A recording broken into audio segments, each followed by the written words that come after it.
అధిష్టానం హుజూరాబాద్ పై పోస్టుమార్టం. హుజూరాబాద్ ఉప ఎన్నిక ఫలితంపై తెలంగాణ ప్రజలు మొత్తం ఉత్కంఠగా ఎదురు చూశారు.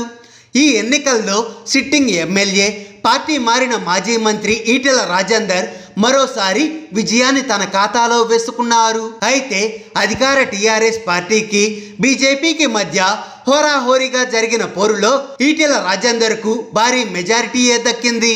అయితే వచ్చే ఎన్నికల్లో అధికారంలోకి రావడమే టార్గెట్గా చెప్తున్న కాంగ్రెస్ పార్టీ మాత్రం ఈ బైపోల్లో చతికిలబడిపోయింది. అయితే గత ఎన్నికల్లో 60,000కు పైగా ఓట్లు సాధించిన కాంగ్రెస్ పార్టీ ఈ ఎన్నికల్లో 3,000కే పరిమితం కావడం పెద్ద హాట్ టాపిక్ గా మారిపోయింది. దీనిపై కాంగ్రెస్ పార్టీలో పెద్ద దుమారమే రేగింది. కొత్త పిసిసి చీఫ్ రేవంత్ రెడ్డిని టార్గెట్ చేస్తున్నారు కొందరు సీనియర్లు. మరోవైపు ఈ వ్యవహారాన్ని కాంగ్రెస్ పార్టీ అధిష్టానం సీరియస్ గా తీసుకుంది. హుజూరాబాద్ ఉప ఎన్నిక ఫలితంపై పోస్ట్ మార్టం నిర్వహిస్తోంది. దీనికోసం తెలంగాణ కాంగ్రెస్ పార్టీ నేతలు ఢిల్లీ బాట పట్టారు. దీనితో హుజూరాబాద్ ఉప ఎన్నిక పంచాయతీ హస్తీనాకు చేరినట్లు అయ్యింది.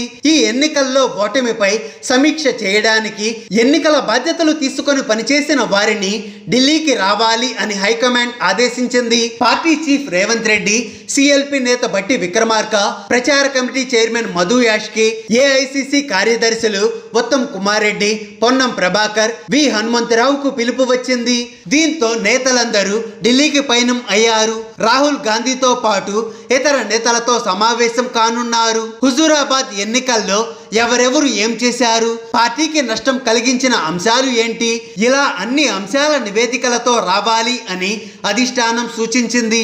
ఈ ఎన్నికల్లో కాంగ్రెస్ పార్టీ నుంచి బరిలోకి దిగిన వెంకట్ కూడా పార్టీ నేతలపై నివేదిక సిద్ధం చేసినట్లు సమాచారం. పార్టీకి నష్టం కలిగించిన కరీంనగర్ జిల్లా నాయకులు, హుజూరాబాద్ లో నాయకుల పరిస్థితి, ఓట్లు ఎందుకు పడలేదు అనే అంశాలపై హైకమాండ్ నివేదిక కోరినట్లు సమాచారం. ఇక పిసిసి చీఫ్ రేవంత్ రెడ్డి ఎలాంటి నివేదిక ఇస్తారు, మాజీ పిసిసి చీఫ్ ఉత్తమ్ కుమార్ రెడ్డి ఎలాంటి అంశాలు తెరపైకి తెస్తారు, సీనియర్లు అధిష్టానానికి ఎవరెవరిపై ఫిర్యాదులు చేస్తారు అనేది ఆసక్తికరంగా మారింది.